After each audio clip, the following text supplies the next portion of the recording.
കൂട്ടുകാരെ, ഇന്ന് ഇങ്ങനൊരു റെസിപ്പിയാണ് ചെയ്യുന്നത്. ഒരു വെറൈറ്റി രീതിയിലുള്ള ഒരു പാവയ്ക്ക കറി. അപ്പോൾ ഇതെങ്ങനെയാണ് തയ്യാറാക്കണമെന്ന് നോക്കാം. അതുപോലെ ഫേസ്ബുക്കിൽ കാണുന്നവർ ഇഷ്ടമായാൽ ഫോളോ ചെയ്യുക, അതുപോലെ യൂട്യൂബിൽ കാണുന്നവർ സബ്സ്ക്രൈബ് ചെയ്യുക. എനിക്കൊരു സപ്പോർട്ടാവും. അപ്പോഴും വീഡിയോയിലേക്ക് കിടക്കാം. കൂട്ടുകാരെ, സെലിം ബ്ലോസിലേക്ക് സ്വാഗതം. ഇന്ന് ഒരു പാവയ്ക്ക വെച്ചൊരു റെസിപ്പി നോക്കാം. അപ്പോൾ ഇതുപോലെ ഒരു വലിയ പാവയ്ക്കാണ് എടുത്തിരിക്കുന്നത്. ഇതിനെ ഇനി ഒന്ന് കട്ട് ചെയ്തെടുക്കാം. ഇതുപോലെ കട്ട് ചെയ്തെടുത്തിട്ടുണ്ട് ഉണ്ടല്ലോ. ഇതിനെ ഇനി ഇങ്ങനെ കട്ട് ചെയ്തെടുക്കാം. എന്നിട്ട് ഇങ്ങനെ വശമൊന്ന് അരിഞ്ഞെടുക്കാം. നൈസായിട്ട് അരിഞ്ഞെടുക്കാം.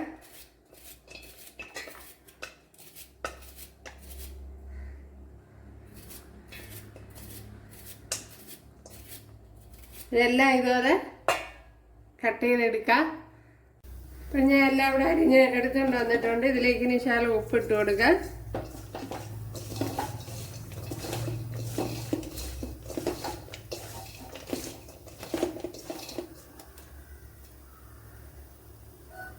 ഇവിടെ 1.5 ടേബിൾ സ്പൂൺ വെളിച്ചെണ്ണ ഒഴിച്ചു കൊടുത്തിട്ടുണ്ട്. ഇതിലേക്ക് ഇനി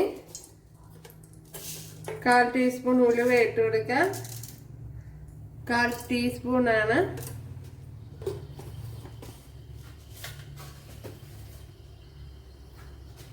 ഇതിലേക്കിനി ഒരു കൂടി തേങ്ങ ചിരകി എടുത്തിട്ടുണ്ട്, അതിട്ട് കൊടുക്കാം.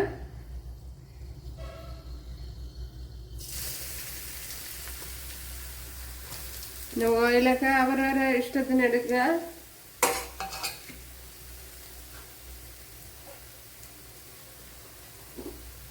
ഒരു 1/2 ടീസ്പൂൺ ജീരകം ഇട്ട് കൊടുക്കുക.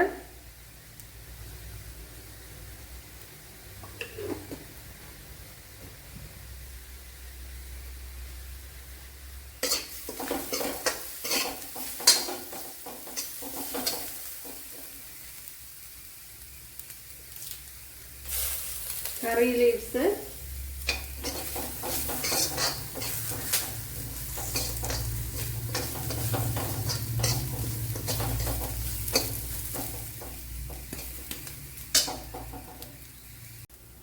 ഇവിടെ തേങ്ങ ഞാൻ വളരെ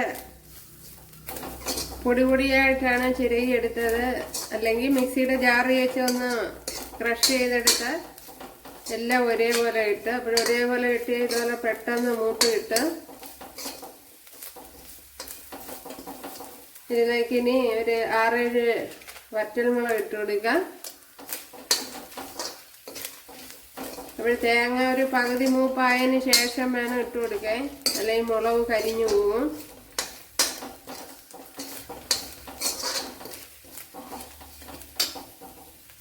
ഇവിടെ തേങ്ങ എല്ലാം മൂത്തിട്ടുണ്ട്. 1 ടേബിൾ സ്പൂൺ മല്ലിപ്പൊടി ഇട്ട് കൊടുക്കാം. ഇപ്പോൾ തേങ്ങ എല്ലാം ഒരേപോലെ ഇങ്ങനെ റെഡിയാക്കി എടുത്താൽ പെട്ടെന്ന് മൂത്ത് കിട്ടും. ഒരു 5 മിനിറ്റ് മതിയാവും. ഇതിലേക്ക് 1/2 ടീസ്പൂൺ മഞ്ഞൾപ്പൊടി ഇട്ട് കൊടുക്കുക. അതേപോലെ കളറിന് വേണ്ടി 1 ടീസ്പൂൺ കാശ്മീരി മുളക് പൊടിയും കൂടെ ഇട്ട് കൊടുക്കുക.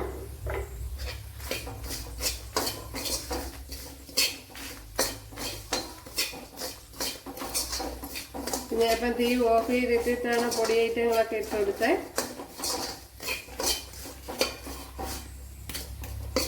അപ്പോൾ വളരെ നൈസായിട്ട് തേങ്ങ ചിരകി എടുത്ത് കഴിഞ്ഞ്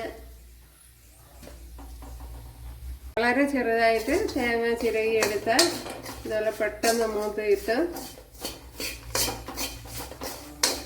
ഇത് തന്നെ മതി. ഇനി മിക്സിയുടെ ജാറിലോട്ടാക്കിയിട്ടുണ്ട്.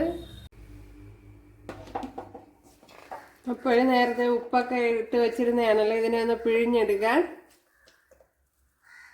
ഇതുപോലെ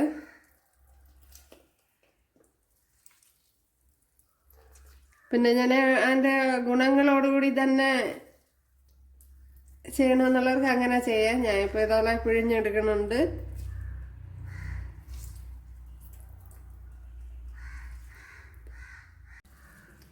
ഉപ്പിട്ടൊരു 15 മിനിറ്റ് അല്ലെങ്കിൽ അരമണിക്കൂറോ വെച്ചിരിക്കണം.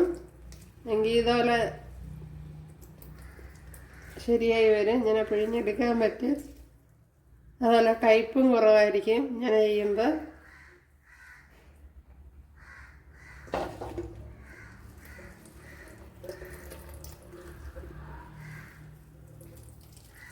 ഇവിടെ എല്ലാം പിഴിഞ്ഞെടുത്തിട്ടുണ്ട് ഉണ്ടല്ലേ. ഇനി ഇവിടെ ഒരു ചട്ടി വെച്ച് കൊടുത്തിട്ടുണ്ട്. അതിലേക്ക് ഓയിൽ ഒഴിച്ചു കൊടുക്കാം. ഇവിടെ 1 ടേബിൾ സ്പൂൺ വെളിച്ചെണ്ണ ഒഴിച്ചു കൊടുത്തിട്ടുണ്ട്. അതിലേക്ക് ചെറിയൊരു പീസ് ഇഞ്ചി ഇട്ട് കൊടുക്കുക. ഒരു 6-7 വെളുത്തുള്ളി ഇട്ട് കൊടുക്കുക. അതുപോലെ ഒരു 3 പച്ചമുളക്. അപ്പോൾ വലുതാണെങ്കിൽ 2 മതി.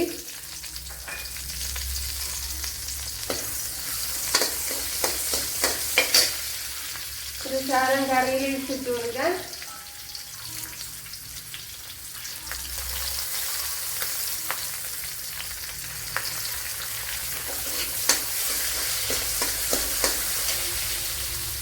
ഇവിടെ വെളുത്തുള്ളി ഇഞ്ചിയെല്ലാം മൂത്ത് വന്നിട്ടുണ്ട്. ഒരു 10-15 കൊച്ചുള്ളി ഇതുപോലെ അരിഞ്ഞെടുത്തിട്ടുണ്ട്. അപ്പോൾ നല്ല വലുതൊക്കെ ഇതുപോലെ 2ആയിട്ട് കട്ട് ചെയ്തിട്ട് കൊടുത്തിട്ടുണ്ട്. ഇതിനെ ഒന്ന് ഇട്ട് കൊടുക്കുക.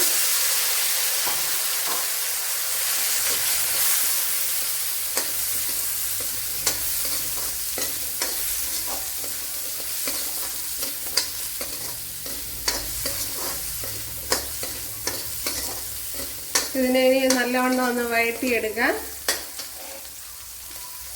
കൊച്ചുള്ളി വഴണ്ട് വന്നിട്ടുണ്ട്. അതിലേക്ക് വലിയൊരു തക്കാളി ഇതുപോലെ ഇട്ട് കൊടുക്കാം.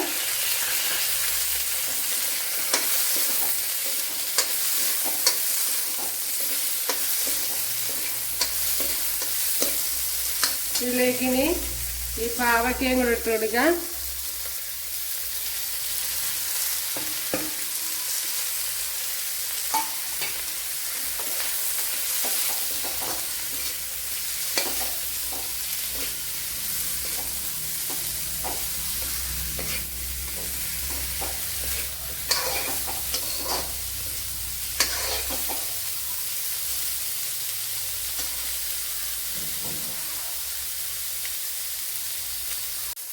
ഇവിടെ പാവയ്ക്കെല്ലാം വഴണ്ട് വന്നിട്ടുണ്ട് ഉണ്ടല്ലോ.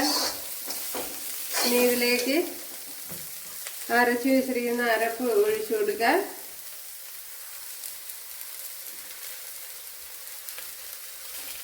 ഞാൻ ഒട്ടും വെള്ളമില്ലാതെ അരച്ചെടുത്ത് വെള്ളം ഒഴിച്ചു കൊടുത്ത് വളരെ കുറച്ചാണ് ഒഴിച്ചു കൊടുത്തത്.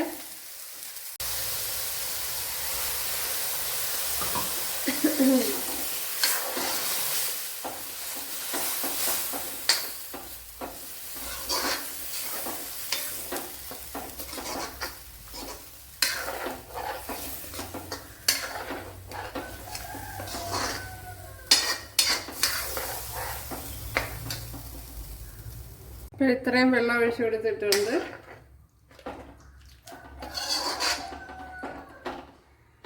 ഇനി ഒന്ന് അടച്ചു കൊടുക്കുക. അപ്പോൾ ഇത്രയും സമയം ഞാൻ തുറന്ന് വെച്ച് വഴറ്റിയെടുക്കുകയായിരുന്നു. ഇതിലേക്ക് ഇനി പുളിയെല്ലാം ഒഴിച്ചു കൊടുക്കാം. ഒരു നെല്ലിക്കയുടെ വലുപ്പത്തിലുള്ള പുളിയാണ് എടുത്തത്.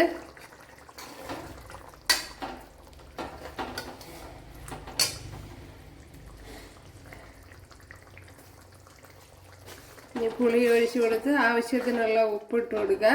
അപ്പോൾ നല്ല വെന്തതിന് ശേഷം വേണം പുളി ഒഴിച്ചു കൊടുക്കാൻ, അല്ലെങ്കിൽ പാവയ്ക്ക വെന്ത് കിട്ടില്ല.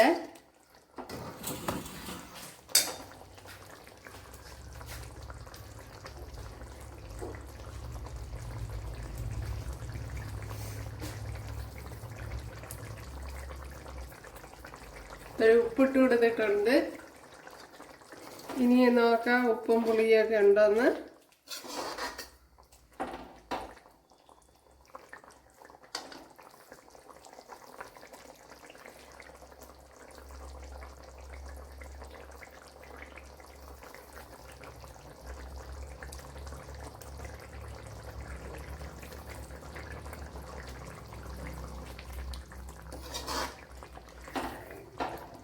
ഉപ്പും പുളിയെല്ലാം ഉണ്ട്.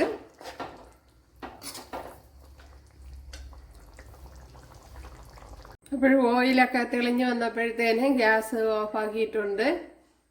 ഇതുപോലെ ഓയിൽ മുകളിൽ തെളിയണത് ഓഫാക്കണം. ഇനി ചെറിയ രീതിയിലൊരു കടുതാളിപ്പ് കൊടുക്കണം. ഇവിടെ 1 ടീസ്പൂൺ വെളിച്ചെണ്ണ ഒഴിച്ചു കൊടുത്തിട്ടുണ്ട്. അതിലേക്ക് ഇനി കടുക് ഇട്ട് കൊടുക്കുക. നേരത്തെ ഓയിലൊക്കെ നമ്മൾ ആവശ്യത്തിന് ചേർത്ത് കൊടുത്തിട്ടുണ്ട്. ജസ്റ്റ് ഒന്ന് കടുക് താളിച്ചെടുത്താൽ മാത്രം മതി.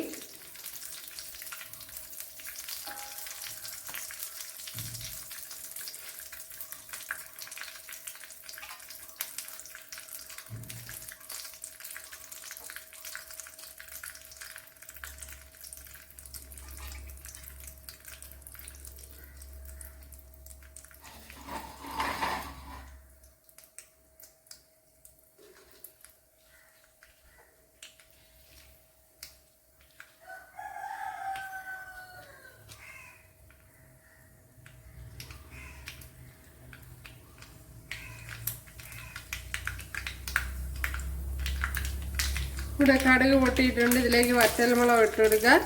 ഇതിലേക്ക് കറിയിൽ ഇട്ട് കൊടുക്കുക.